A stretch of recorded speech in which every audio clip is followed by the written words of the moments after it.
Hoje nós vamos aprender sobre fração geratriz e dízima periódica. Bom, para entender isso daqui, nós temos que entender o que é cada coisa. A fração geratriz é uma fração que representa o número decimal. Por exemplo, se eu te desse a fração 1/2 e pedisse para você escrevê-la de forma decimal, você dividiria o numerador pelo denominador, chegando no resultado 0,5. Porém, agora, se eu desse o exemplo ao contrário, como um número decimal para você transformá-lo em fração, como 0,25, você teria que achar uma fração geratriz, que é uma fração que o resultado é o número 0,25, que no caso, 1/4. Sabendo que é a fração geratriz, nós vamos para a dízima periódica. É um valor decimal que existem infinitas casas decimais, como o número 0,333, e esses três pontinhos quer dizer que ele vai até o infinito. Então, para resolver isso, existem duas estratégias, mas antes devemos entender o que são a dízima periódica. Elas podem ser classificadas em dízimas periódicas simples ou compostas. Bom, vamos começar pela simples. A simples, uma dízima periódica simples é onde o período é o número que se repete, né, o período, ele sai imediatamente após a vírgula. Como assim? Vou explicar. Você percebe que o período é o número que se repete. Vamos pegar esse exemplo, 0,3. Ele é o número que se repete, certo? O 3 é o número que fica se repetindo infinitamente. Sabendo que isso é o período, você tem que ver que ele está imediatamente após a vírgula. Está a vírgula, não existe nada antes que o período.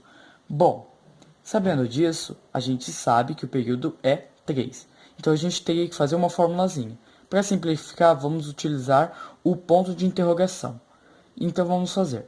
Ponto de interrogação, que seria o resultado desejado, é igual a x, dízima periódica, vezes 10 menos 1. Como assim?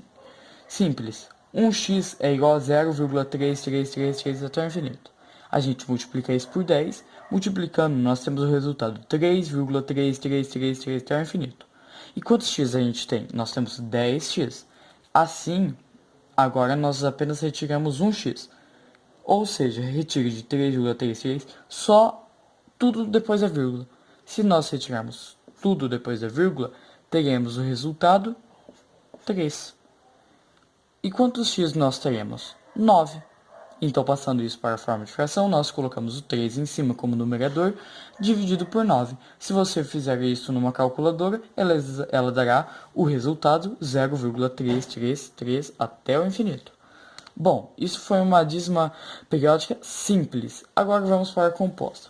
A composta, ela é diferente da simples. Como na simples o período é o número que está imediatamente após a vírgula, a composta não. Vamos observar o exemplo. 2,43233 pontinhos. Bom, você percebe que o padrão, que o período, peço perdão, assim, muita gente acha que é o 432. Por quê? Porque é o primeiro número. Porém, não é o período. Então, essa forma está errada.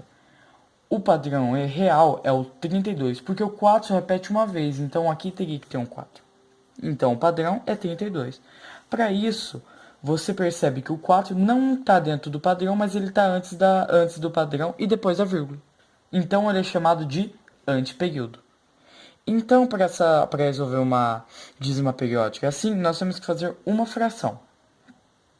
Nessa fração, nós temos uma operação no numerador. No numerador, você vai colocar a parte inteira, que é esse 2, o antiperíodo e o período. Então, é 2, que é a parte inteira, 4, que é o antiperíodo, e o 32, que é o período. Você vai colocar o sinal de menos, sempre subtraindo. E o que você vai colocar para subtrair? A parte inteira e o antiperíodo, no caso 2 e 4. E no numerador, você vai colocar a quantidade de noves baseadas na quantidade de algarismos do período. Como assim? O período é 32, são dois algarismos, 3 e 2, são dois números. Então você vai colocar 2,9, 99. E você vai colocar a quantidade de zeros baseada na quantidade de algarismos do anteperíodo.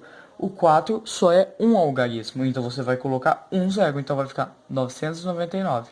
Se você resolver essa operação, vai ficar 2.408.990 avos. Então é assim que você aprende fração geratriz e a dízima periódica, tanto simples quanto composta.